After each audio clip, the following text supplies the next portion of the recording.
Hello everyone, আর আজ হলো জামাষষ্ঠী। তো চলো এখন জামাষষ্ঠীর জন্য রেডি হয়ে যাক। এতদিন মন্দারমণি দীঘা করে মুখের যে ট্যানের অবস্থা, একটা ফেস মাস্ক লাগিয়ে সুন্দরভাবে উইদাউট এনি মেকআপওয়ালা একটা লুক করে নিয়েছি শাড়ি পরে। এটা অনেক বছর আগের শাড়ি, আমি বিয়ের অনেক আগে একবার পরেছিলাম, আর আমার মার সব থেকে এক্সপেন্সিভ শাড়ি ছিল যখন মা কিনেছিল এই শাড়িটা। তারপরে টুবাইয়ে চলে এসেছিলো, এখন রেডি হয়ে যাচ্ছিলাম বাড়িতে। আমি এই বাড়িতে এসেছিলাম রেডি হতে, টুবার বাড়িতে ছিল। এসে দেখি দিদি, অরিত্রদা সবাই চলে এসছে। এবার জামাইষষ্ঠীর রিচুয়াল হচ্ছিল। তো এখানে প্রথমে হাওয়া দেওয়া হচ্ছিল, মানে অ্যাকচুয়ালি প্রথমে আশীর্বাদ করা হচ্ছিল, তারপরে হাওয়া দেওয়া হচ্ছিল। বাট আমার এই ক্লিপটা আগে চলে এসছে।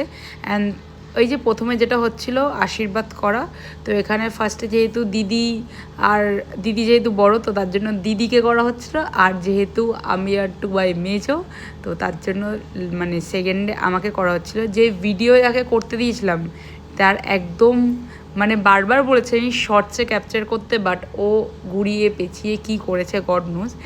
যাই হোক, আগের বার ভাইরা ছিল না, মানে সেজো কাকিরা ছিল না।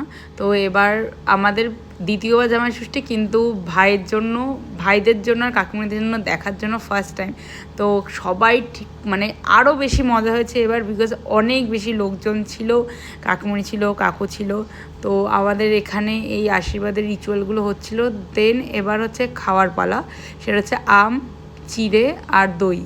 আর টুবার তো দই খায় না, ওর জন্য বলছে আমাকে শুধু ছুঁইও, আর কিন্তু কিছু করো না, যেহেতু টুবার দই খায় না।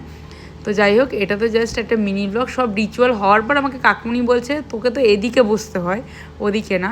তারপরে খাওয়া দাওয়ার পালা, আর সব কিছু ডিটেলে আমি বড় ব্লগে আপলোড করেছি। তো মিনি ব্লগটা একটু মিনিই থাকলো। এখানে সব থেকে দেখার বিষয় হচ্ছে কোন জামাই কতটা খেতে পারলো। খাওয়ার পর সবাই যেহেতু ঘুমাচ্ছিলো, একমাত্র আমরা 4জন জেগেছিলাম, আর মা আর মনি ওপরে রেস্ট নিচ্ছিলো। তাই আমরা একটু ইয়ার্কি ফাজলামো করছিলাম।